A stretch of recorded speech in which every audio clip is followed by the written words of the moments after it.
పల్లవి ఇంటికి వెళ్తూ ఉంటుంది సైకిల్ మీద. ఇక అప్పుడే జంగమయ్య కనిపిస్తాడనమాట. అక్కడే ఇక ఇంకొక వ్యక్తి కూడా కనిపిస్తాడు. "చూడండి మేడం, నా డబ్బులు ఇమ్మంటే ఇవ్వకుండా విసిగిస్తున్నాడు" అని చెప్పి వాళ్ళిద్దరూ పల్లవి ముందే గొడవ పడుతూ ఉంటారనమాట. రేపిస్తాలేవయ్యా వెళ్ళు" అని చెప్పి ఈ జంగమయ్య అంటూ ఉంటే, "రేపు గనక ఇవ్వకపోవాలి చెప్తాను. డబ్బులు తీసుకునేటప్పుడు అయ్యా బాబు అని చెప్పి తీసుకొని ఇప్పుడేమో రేపు ఎల్లుండు అంటావా?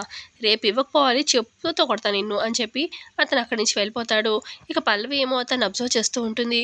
ఇక అతను కూడా వెళ్ళిపోతూ ఉంటే, "ఏయ్ ఆగు" అని చెప్పి సైకిల్ దిగి, "నువ్వు జంగమయ్యవి కదూ" అని చెప్పి అడుగుతుంది పల్లవి. "జంగమయ్య? నేనేం కాదు" అని చెప్పి అతను తడబడుతూ అక్కడి నుంచి వెళ్ళిపోతూ ఉంటే, "జంగమయ్యవి నువ్వు కాకపోతే ఎందుకు తడబడతావు? ఎందుకు భయపడి పారిపోవాలనుకుంటావు? చెప్తావా లేదా? నువ్వే కదూ" అని చెప్పి 4 పీకుతుంది. "అబ్బా కొట్టకమ్మా కొట్టకు" అని చెప్పి అనగానే, "చంపి పడేస్తాను నిన్ను ఇక్కడే.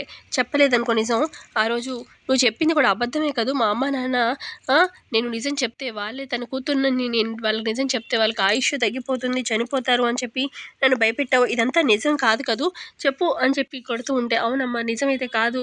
నన్ను ఒకటి చెప్పమంటే అలా చెప్పాను" అని చెప్పి అనగానే, "అవునా? నువ్వు ఒకరు చెప్పంటే చెప్పావా? అలా ఎందుకు?" అనగానే, "అవునమ్మా వాళ్ళు నాకు డబ్బు ఆశ చూపిచ్చారు.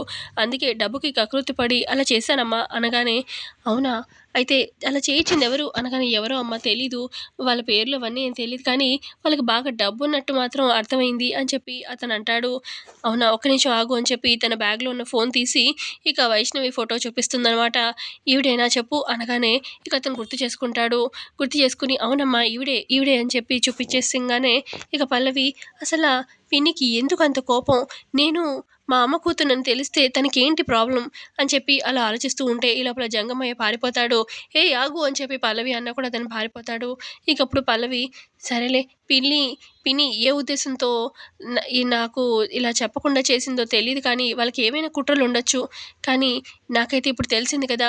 మా అమ్మకి నేనే తన కూతురినని చెప్తాను. ఎన్ని సంవత్సరాలుగా నా కోసం వెయిట్ చేస్తుంది. ఇప్పటిదాకా నాకు నిజం తెలిసినా చెప్పలేని పరిస్థితిలో ఉన్నాను. కానీ ఇప్పుడు నాకు నిజం తెలిసిపోయింది కాబట్టి వెళ్ళి ఇప్పుడే అమ్మ నాన్నకి కలిసి చెప్తాను" అని చెప్పి చాలా సంతోషంగా పల్లవి ఇంటికి బయలుదేరుతుంది సైకిల్ తొక్కుతూ. మరోపక్క గుడికి వెళ్దాం అని చెప్పి రెడీ అవుతూ ఉంటాడనమాట ఆదిత్య తన రూమ్‌లో. అలా అద్దంలో రెడీ అవుతూ ఉంటే ఈ లోపల వాళ్ళ పాప ఫోటో హ్యాంగ్ చేసి ఉంటుందనమాట గోడకి. అది ఎలానో జారిపోయి కింద పడిపోవడంతోని ఇక దానికున్న అద్దం ముక్కలన్నీ ఇరిగిపోతాయనమాట. ఇక గబగబా వచ్చి ఆదిత్య ఆ ఫోటోని చూస్తూ ఎమోషనల్ అవుతూ ఉంటాడు. "అదేంటి పాప ఫోటో ఇలా జరగడం ఏంటి" అని చెప్పి ఇక బాధపడుతూ ఉంటాడు హాల్‌లో కూర్చొని. ఈ లోపల గుండమ్మ రెడీ అయ్యి వచ్చి, "ఏవండీ రెడీ నేను. మీరు రెడీయేనా" అని చెప్పి అడుగుతూ ఉంటే ఆదిత్య ఏం మాట్లాడడు. "ఏమైందండి" అని చెప్పి దగ్గరికి రాగానే ఆదిత్య ఏడుస్తూ ఉంటాడు. "ఏమైంది" అని చెప్పి అనగానే ఇక ఫోటో చూపిస్తాడు. ఇక ఫోటో పగిలిపోవడం గమనించిన గుండమ్మ కూడా పక్కనే కూర్చొని తను కూడా ఏడుస్తూ బాధపడుతూ ఉంటుంది. ఈ లోపల అటువైపుగా వస్తుందనమాట వైష్ణవి కూడా రెడీ అయ్యి, "ఏంటి ఇద్దరు ముభావంగా ఏడుపు మొహాలు పెట్టారు, ఏమైంది" అని చెప్పి చూస్తే వాళ్ళ చేతుల్లో ఓకే ఫోటో పాప ఫోటో ఇరిగిపోయిందా? వీళ్ళు ఎన్ని సంవత్సరాలు ఏడ్చినా ఆ! వాళ్ళకి ఆ పాప దగ్గరికి రానే రాదు.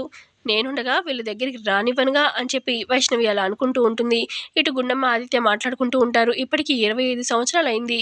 మన పాప ఇవాళ రేపో వస్తుంది అని మనం ఆ హోప్‌తో ఉన్నాము. ఇంతవరకు రాలేదు అని చెప్పి బాధపడుతూ ఉంటే, ఈ లోపల వైష్ణవి వచ్చి, "ఏంటి గుండమ్మ? ఏంటి ఆది? ఏదో పవర్‌ఫుల్ గుడన్నారు, వెళ్దామన్నారు. ఏంటి ఇద్దరు ఏం చేస్తున్నారిక్కడ" అని చెప్పి అనగానే వైష్ణవికి ఆ ఫోటో చూపిస్తారు.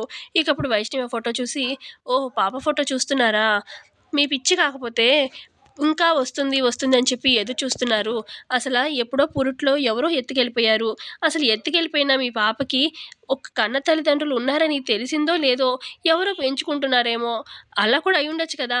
ఎక్కడున్నా తను సంతోషంగా ఉండాలి అని చెప్పి మీరు అనుకోవడం తప్ప తను మళ్ళీ తిరిగి రావడం అంటూ ఎలా జరుగుతుంది చెప్పు? ఆ పాపకి తెలీదు. ఒకవేళ టైం బావుండి మీ పాప ఇక్కడ మన చుట్టుపక్కల తిరుగుతున్నా కూడా తనే మీ పాప అని కూడా మీరు గుర్తుపట్టలేరు. ఇక మీరు ఏ రకంగా తను తిరిగి వస్తుందని హోప్ పెట్టుకుంటున్నారు. ఇప్పుడేదో పవర్‌ఫుల్ గుడి వెళ్దాము అన్నారు కదా! ఆ గుడికి వెళ్దాము. ఎక్కడున్నా మీ పాప సంతోషంగా ఉండాలి అని చెప్పి కోరుకోవడం తప్ప మనం ఏం చేయలేము. పద గుండమ్మ పద అది అని చెప్పి గుడికి బయలుదేరి తీస్తుందనమాట వైష్ణవి. ఇటుపక్క పల్లవి సైకిల్ తొక్కుతూ గుండమ్మ దగ్గరికి వచ్చేస్తుందనమాట. ఇంటి దగ్గరికి రాగానే ఇక ఇటు అంటే ఇంట్లోనే ఉంటారు అప్పటికి గుండమ్మ వాళ్ళు. ఇంటి దగ్గరికి రాగానే పల్లవికి ఫోనొస్తుంది. ఎవరా అని ఫోన్ లిఫ్ట్ చేయగానే, ఇక పిన్ని ఇప్పుడే వస్తున్నాను అని చెప్పి కంగారుగా హాస్పిటల్‌కి బయలుదేరుతుంది పల్లవి.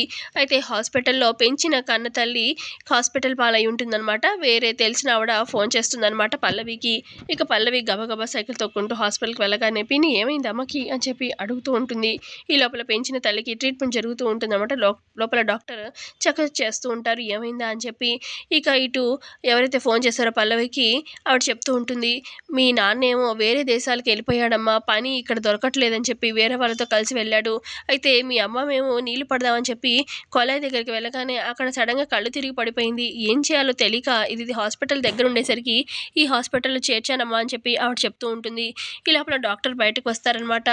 ఈవిడి తాలూకు ఎవరు అనగానే ఆవిడ మా అమ్మండి అని చెప్పి పల్లవి చెప్తుంది. సరే మీ అమ్మ అంటున్నారు కదా, ఈవిడికి ఇంత పెద్ద మేజర్ ప్రాబ్లమ్ ఉందని మీకు ముందుగా తెలీదా అని చెప్పి ఆయన అనగానే, ప్రాబ్లమా? ఏం ప్రాబ్లమ్ అండి? హెల్త్ ప్రాబ్లమ్ అని చెప్పి పల్లవి అడుగుతుంది. ఆవిడకి బ్రెయిన్‌లో చిన్న ట్యూమర్ లాంటిది ఫార్మ్ అయింది. అది ఎర్లీ స్టేజ్‌లో కనిపెట్టుంటే ఈజీగానే క్యూర్ అయిపోయేది. కానీ ఇప్పుడు చాలా లేట్ అయిపోయింది. ఆ ట్యూమర్ కాస్త చాలా పెద్దదే అయిపోయింది. ఇక రెడీ టు బ్లాస్ట్ అన్నట్టుగా ఉందండి. సో ఒక 20,00,000 మీరు ఏర్పాటు చేసుకుంటే మేము ట్రీట్మెంట్ స్టార్ట్ చేస్తాము అనగానే, 20,00,000 అని చెప్పి అంటుంది పల్లవి. అవును 20,00,000 అయితే పడుతుంది అని చెప్పి ఆయన చెప్పేసి అక్కడి నుంచి వెళ్ళిపోతారు. ఎలాగైనా నేను డబ్బు ఏర్పాటు చేసుకొస్తాను అని చెప్పి పల్లవి, మా అమ్మ దగ్గర ఇక్కడే ఉండు పిన్ని అని చెప్పి పల్లవి బయలుదేరుతుంది గుండమ్మ వాళ్ళ ఇంటికి.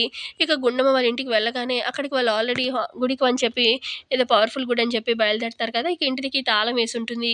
ఇక అప్పుడు పల్లవి, ఇదేంటి ఎక్కడికి వెళ్ళారు వీళ్ళు, ఇంటికి తాళం వేసింది, ఏం చేయాలి ఇప్పుడు నేను, ఏం చేయాలి, నాకున్నది ఒకటే ఒక దిక్కు కదా, అమ్మ వాళ్ళైతే ఎంత డబ్బైనా 20,00,000 ఎంతైనా సరే నాకు సహాయం చేస్తారు, సహాయం చేయగలుగుతారు. కానీ ఇప్పుడు నేను ఏం చేయను అని చెప్పి, సరే ఎక్కడికెళ్లారో ఫోన్ చేద్దాము అని చెప్పి ఇటు గుండమ్మకి, ఆదిత్యకి ఫోన్ చేస్తేనేమో నాట్ రీచబుల్ వస్తుంది. ఇదేంటి నాట్ రీచబుల్ వస్తుంది, ఇప్పుడు నేను ఏం చేయాలి, అమ్మకేమో అర్జెంట్ అంటున్నారు కదా అని చెప్పి ఆలోచిస్తూ ఉంటే ఈ లోపల సుమలత గుర్తొస్తుందనమాట పల్లవికి. ఇప్పుడు ఆవిడ ఒక్కటి తప్ప నాకు ఇంకే ఆధారం లేదు అని చెప్పి గబగబా సుమలత దగ్గరికి బయలుదేరుతుంది సైకిల్ వేసుకొని. ఇటు పక్క అక్షిత, సుమలత ఇద్దరు మాట్లాడుకుంటూ ఉంటారు.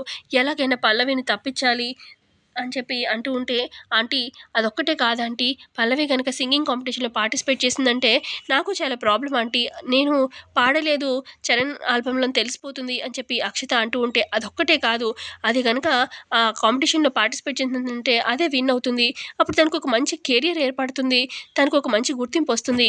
అసలు పల్లవికి తనకు దక్కాల్సినవి ఏవి దక్కకూడదు. తన ఆనందాలు ఏవి తనకి దక్కకూడదు అని చెప్పి అలా సుమలత అంటూ ఉంటుంది అక్షితతోని. ఈ లోపల పల్లవి చేర్చుకుంటుంది. మేడం మేడం అని చెప్పి కింద నుంచి పిలవడంతోని అక్షిత, సుమలత వస్తారనమాట కిందకి. ఇక అటు చంటి అలాగే ఇటు సుమలత వాళ్ళ హస్బెండ్ ప్రసాదరావు వాళ్ళు కూడా వచ్చి నించుంటారు. ఏంటి తెగ పిలుస్తున్నావు ఏంటి అని చెప్పి సుమలత అడగగానే, ఇక అప్పుడు పల్లవి చెప్తుంది, అది మా అమ్మ హాస్పిటల్‌లో ఉంది, తనకి మేజర్ ప్రాబ్లమ్ వచ్చింది, 20,00,000 కావాలండి అనగానే, 20,00,000 సరిపోతాయా ఇంకా కావాలా అని చెప్పి సుమలత అనడంతోని, సరిపోతాయండి అని చెప్పి పల్లవి అనడంతోని, నీ బాబు సొమ్ము ఏమన్నా ఇక్కడ దాచావా ఏంటి, 20,00,000 కావాలని అడుగుతున్నావు అని చెప్పి సుమలత అనడంతోని, సుమ ఏంటా మాటలు అని ప్రసాదరావు అంటూ ఉంటే, ఇటు చంటి కూడా వాళ్ళ అమ్మకి హెల్త్ ప్రాబ్లమ్ అంటుంది కదా మమ్మీ అని చెప్పి చంటి అనడంతోని, ఏంటి ఇక నేను ఎంత కష్టపడి సంపాదించిన డబ్బు ఊర్లో వాళ్ళకి దానం చేయడానికా, ఇంత డబ్బు సంపాదించింది నేనివ్వను అని చెప్పి సుమలత అంటూ ఉంటుంది. మేడం ప్లీజ్ మేడం అని చెప్పి అంటూ ఉంటే, ఏ నీకు బాగా సపోర్ట్ చేస్తుందిగా గుండమ్మ దగ్గరికి వెళ్ళకపోయావా అనగానే, ఆల్రెడీ వెళ్ళాను మేడం, కానీ వాళ్ళు ఎక్కడికో వెళ్ళినట్టున్నారు, ఫోన్ చేశాను నాట్ రీచబుల్ వచ్చింది అనగానే, ఓ వాళ్ళేగా నీకు ఫస్ట్ ప్రిఫరెన్స్, అక్కడికే వెళ్ళావన్నమాట, ఇక నీకు ఏ దిక్కు లేక ఇక్కడికి వచ్చావన్నమాట అని చెప్పి అంటూ ఉంటుంది. అయినా నీకు డబ్బు ఇవ్వాల్సిన అవసరం నాకు లేదు అని చెప్పి సుమలత చెప్పేస్తుంది మొహం మీద. సో ఇంతే అండి ఎపిసోడ్లో జరిగింది. మరి కమింగ్ ఎపిసోడ్లో ఏం జరగబోతుందో తెలుసుకుందాం. నచ్చితే లైక్ చేయండి. Thanks for watching.